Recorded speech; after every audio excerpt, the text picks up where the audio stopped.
Back in 2024, cybercriminals executed a groundbreaking deepfake heist in Hong Kong, stealing approximately $25 million US. The scam began with a phishing email that appeared to be from the company's UK-based CFO, requesting a confidential transaction. The criminals staged a video conference using deepfake technology to simulate the CFO and other C-level colleagues. The only real participant in the meeting was a finance employee in Hong Kong who was convinced by the realistic visuals and voices to authorize 15 transfers to fraudulent accounts. The heist remains one of the most brazen and innovative deepfake scams of modern times, but of course it is not the only one. Welcome to a world where you truly cannot believe anything you see. I'm Steve Prentice, and this is the Thales Security Sessions podcast.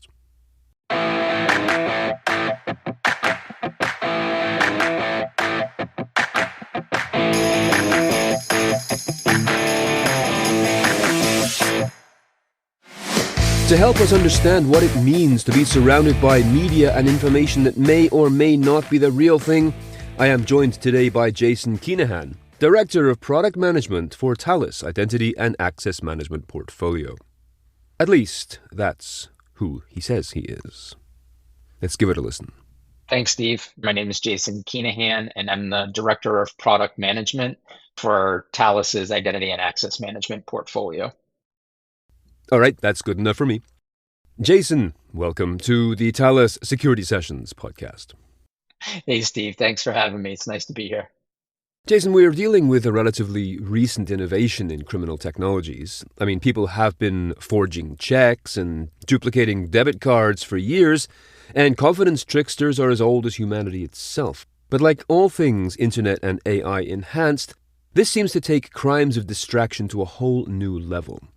Is the Hong Kong heist still a benchmark? Is it the best and most topical example to use? I think it's still very much a topical example to use, for sure. I think it's something that, even though it's familiar, maybe been communicated a lot, I think it's still something that is a good exemplar of the types of risks, or maybe the extreme side as well when you talk about $25 million, right? But the risks associated with deepfakes. So this particular deepfake video involved a number of people, and the quality of the video and the sounds was sufficient to make the employee believe this was the real thing. So is that the level of sophistication we can expect from everybody right now, or was that an outlier of sorts? I think that's just a stage of that's where we're at. I mean, the technology that is available today really puts the power of generative AI tooling into everybody's hands. And so I think you have things now that you don't have to create either static images or even static video files that you then upload. These kind of transformation technologies are available in real time, as you're pointing out. I mean, even just think of if you've got kids or grandkids or nieces or nephews that are on Snapchat today, right? They're using filters through their videos and their interactions, and that's in a live way, restructuring the images in real time that are being sent. Do you have any other examples of notable deepfake crimes? We've had one of our customers that is in North America. So they're a large multinational retail bank. About a year ago, they started seeing an uptick in the amount of new account opening fraud. Now, typically a bank, as a part of their KYC process, like the know your customer process, for regulatory purposes, I mean, they have to do some kind of identity proofing or verification about who the user is that's trying to open a new account, right? But the bank's original identity proofing solutions that were tied to this online registration process, they just weren't catching these attacks, and they weren't sure what was going on. And then it wasn't until these new accounts started being looked at from their fraud department through actual manual processes that they were starting to see some anomalies. And then when they started actually looking at some of the material, they were realizing that they were actually deepfake attacks. Now, obviously, doing manual checks doesn't scale, and you ultimately want to stop the attacks in real time because you don't want to have to go back and roll back the effects afterwards. And that's when the bank contacted us as well to try to see, how could we help them through the process. But it was kind of interesting because when you looked at the samples that they showed, to the human eye, they were very obviously, in this case, very obviously not real. But the technology that was in place at the time was not able to detect them. So the deep fakes were good enough a year ago to be able to circumvent the traditional identity verification tooling that they had in place. I think Mm-hmm. the thing is now the technology has advanced so far that even the human eye can't discern what is deep fake versus real. So that's an interesting point right there, in the sense that we've gone kind of full circle. Now, a year or so later, the human eye or ear cannot detect a deepfake, and so we're turning to technology to identify real from fake. It's my understanding that AI can assist in deepfake detection, for example, detecting unnatural eye blinking, mismatched lighting, skin texture inconsistency, or boundary artifacts around faces. And similarly, audio has flaws or maybe sound artificially smooth and perfect. And there's also, of course, metadata and other sort of contextual clues baked into the actual media. But this all relies a great deal on the quality of the media itself, as well as intuition, human intuition. For example, humans are very good at videos that may be very suspicious in their timing or aberrant behavior. Is this just another cat and mouse game where the bad actors can compensate for the flaws in deepfakes and make them even better? Actually, it's funny that you say that because I always use the term cat and mouse. Exactly, because whether it's, fraud detection or cybersecurity in general, whether it's the defenders or the attackers, everybody's trying to get a leg up on their opponent in this case. And it's no different with deepfakes, to be honest, right? I think ultimately when you close one door or you're able to detect one specific pattern, then the attack vectors are going to change. They're going to adapt, and the defenses are going to have to adapt. And that's why ultimately I say that there's not going to be one universal kind of protection technology that will be able to, with 100% certainty, protect you against these deep fakes. You kind of really need to continue to evolve and also bring different technologies together. So, multiple sources of verification. What would you prescribe? If an organization, a bank for example, says, okay, we understand that there isn't one single universal deepfake detector, what would be the steps or the different resources that you would advise them to consider and maybe introduce into their culture? So, if you're specifically concerned about deepfakes, which we should be, one of the things that I would recommend is start by looking at the parts of your business processes. So, whether it's internal or even your customer engagements that are going to be most susceptible to these deepfake attacks. And so, what are those?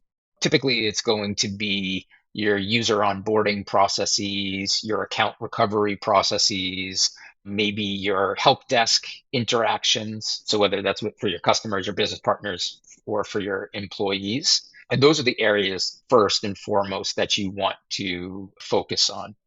Now, you won't have a single technology, but that doesn't mean you give up and you don't apply technology. You have to apply technology to this as well. So, look for identity verification tools that have specific capabilities around detecting and preventing deepfake attacks. Now, one of the things that you're starting to see is how do you grade or rank such toolings as well? Like how effective are they? And this is where organizations like NIST come into play because they actually evaluate different commercial offerings as well and give them rankings or scores on how effective they are. So the technology is one part of it. But the other part, I think, is training, like good old fashioned cybersecurity training for your workforce or for your customers, even as well, making them aware of that these risks are out there and giving them things to look for to be able to identify. Well, that's always a sticking point, right? Because that's a culture thing, and organizations aren't always good at recognizing culture change as a tool of defense. Yeah. In a previous episode of this podcast, we talked with Bruce Hallis about the problems that culture and the human factor present in cybersecurity simply because it is just so human and so malleable. Typically, training comes in a one-off, set it and forget it type of deal. Yep. So is there any way this human factor can be made into a more proactive form of defense? Let's say in job descriptions, if you're hiring people for a particular position in an organization or reviewing the performance of the people already there, what can be done? Everybody is a target for deepfake attacks, so what could you do if you were in charge of retooling the hiring and training sectors of an organization? How would you make training more effective to keep people's minds focused on the fact that everything they look at any time might be fake?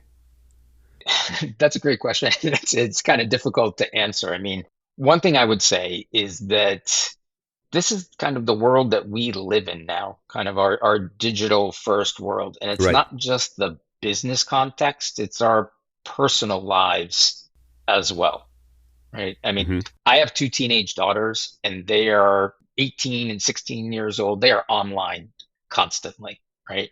So whether they're on Instagram, Snapchat, TikTok, Discord, Reddit, whatever, you name it. And as a parent, I always try to emphasize to them, never trust anything at face value that they're seeing online or in social media. You have to have this kind of healthy dose of skepticism and challenge the sources of your information or challenge what you're seeing. And honestly, that same principle, that skill that we require in our personal lives, we really need to bring that into the workplace as well. And that will serve us towards this idea of protecting against deep fakes, social engineering attacks in general. Maybe we need something that is dynamic, that literally moves to a different part of the screen, almost getting in people's way.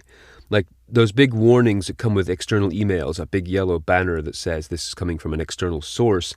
They have a powerful message, but after a few emails, they become almost invisible. They never change. Yeah. So coming back to deepfake technology itself, how easy is it to create deepfakes now? Like you and I have been talking back and forth for a few minutes. How easy would it be for you to capture my voice and my face in a way that would be credible and would make a good deepfake video that does not arouse suspicion? How many seconds or minutes do you need? Honestly, for capturing like the sound bites, it's maybe 3 to 5 seconds worth of audio that you need.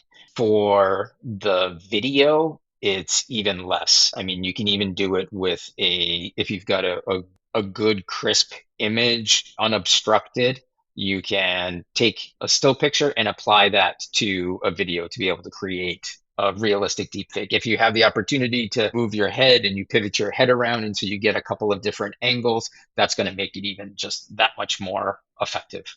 And in your experience looking at deepfakes, don't you get a sense that they're kind of too AI-like? Like perhaps they are overly smooth or too perfect or a bit sterile or neutral in their delivery?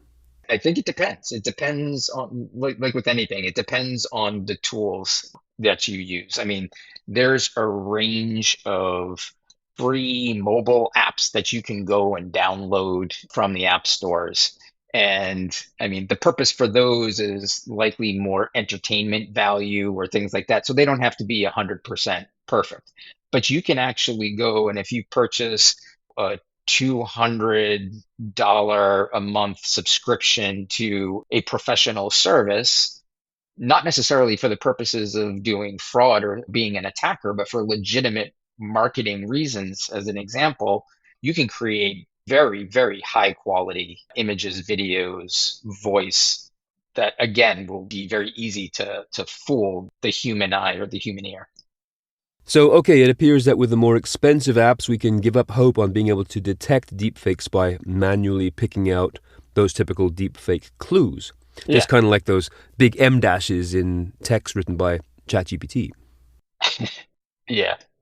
Yeah. Or 6 fingers or, yeah, 3 arms. Yeah, exactly.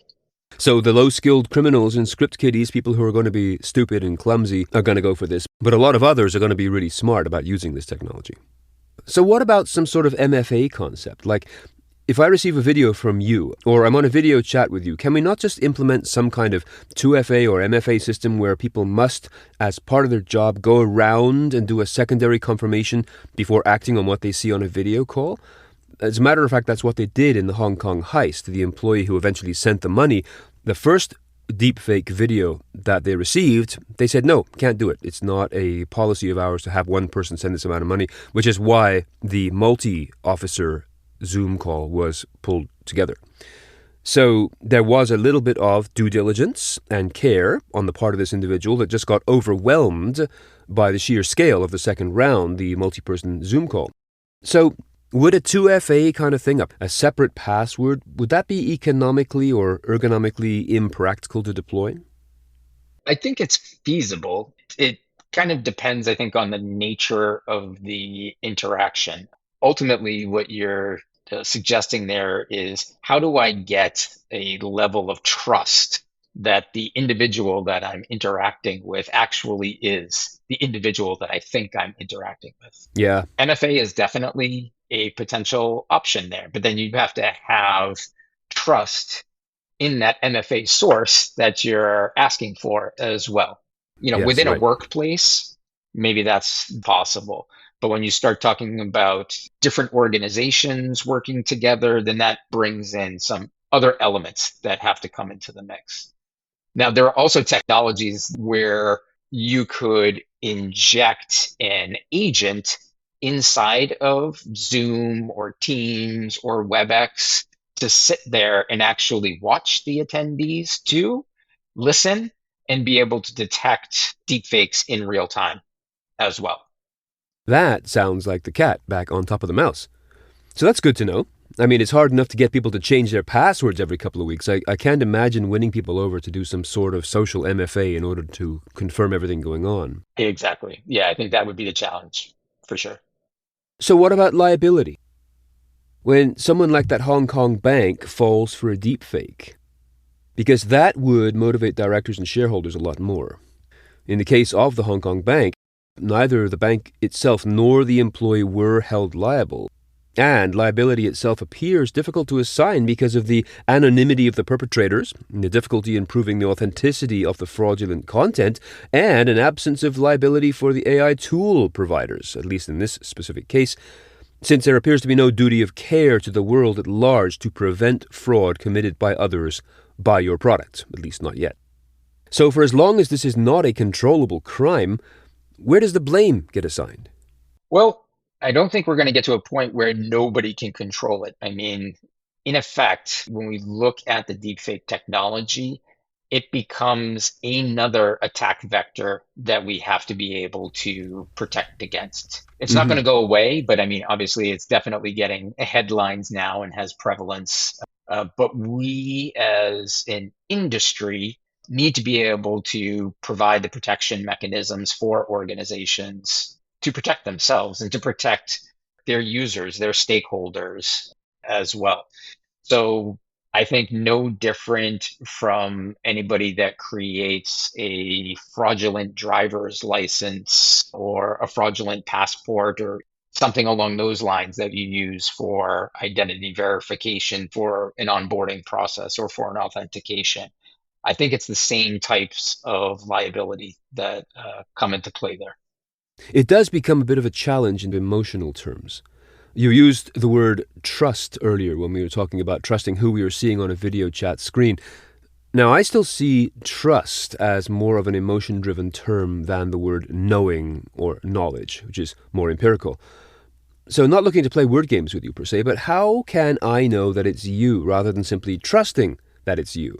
Seeing that the reality, as you said, these are the times that we live in right now, how can we help people with the despair or confusion they might be feeling?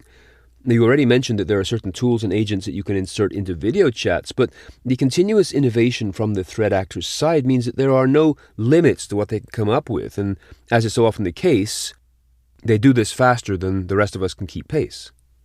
Wow, I feel like that's more of a philosophical or psychological question than just a cybersecurity one, to be honest.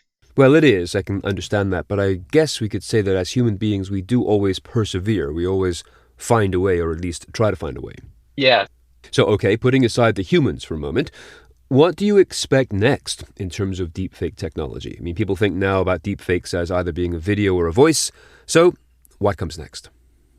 I think one of the things that we see coming down the line isn't just around the physical interactions, because right now deepfakes are used to create physical representation. So that's where you get the videos or photographs, images, voice, Hmm. etc. Hmm. But really where I see kind of the next wave going is around AI agents. Now, we talked about agents going into, say, like, a Zoom conference call and stuff, but really this concept of having non-human activity basically becoming the foundation for business interactions as we move forward. So I have these non-human agents acting on my behalf to be able to go and perform tasks or request information or take actions.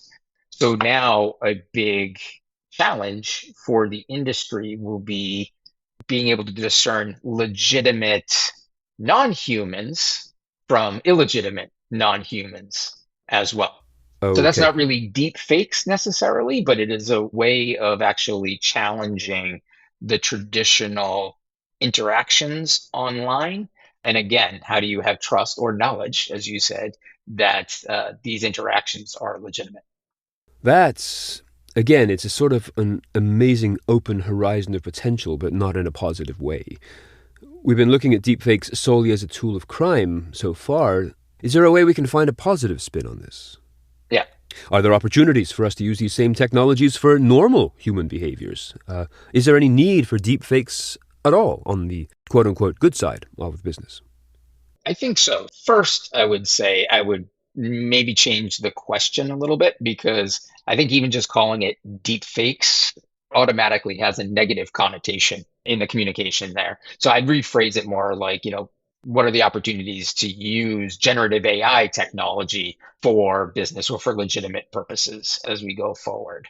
And there, I think the possibilities are limitless. But if we just focus on things like creating realistic voices or images or videos, I see that being used in marketing. I see it being used in internal communications, even in learning and research. I can actually think of one example. So, in my role, I lead a team of 20 plus product managers and UX designers. And a couple of weeks ago, I held a brown bag session for my team where I got everybody together and I wanted them to share what are the types of AI powered tools that they are using to improve their productivity or their efficiency at work. One of my PMs was sharing that he was trying to do a research on the topic of AI agents, which I was just talking about. And there's a ton of academic research that's emerged over the last 6 to 9 months, but he doesn't like to read reams of academic papers and this very formal languages and stuff. So he uploaded all of it to a chatbot assistant, and the tool summarized all of that content and then outputted a summary in a 20-minute interactive podcast. So in this podcast, and I was listening to it, and there was actually a couple of different voices. And so it wasn't just like one person speaking, like in this very robotic voice. It was very conversational in the way that it was being delivered. And I was totally flabbergasted, right? I mean, it was crazy, to be honest, to just hear how realistic this sounded. And then from the standpoint of being able to then use that to very rapidly consume and learn on a new subject matter that was customized to his particular purpose, I think it was fascinating. I could see how conversations with manufactured voices would be of great benefit, not only to summarize reports in a more engaging way, but in other resource-intensive activities like onboarding, maybe training staff, or providing staff support. Exactly. So lots of good opportunities in the terms of using deep fake technology without it being fake, but at least being sufficiently deep and intelligent to animate conversations, voices, and perhaps even faces too. So that's a good way to end off this episode in terms of talking about positive developments. This has been an absolute treat, Jason, to talk to you on this level. So thank you so much for joining me here today on the Thales Security Sessions podcast. Thanks, Steve. Remember, if you like what you hear, be sure to subscribe and tell a friend or a colleague or a client or all of them about the Thales Security Sessions podcasts. Not just for the next episode, but for our valuable and thorough collection of past ones. All on the topics that you need to know about to successfully carry on in the business of information security. We will be back again soon with another timely discussion, and until then, I'm Steve Prentice. Really. Thanks for listening.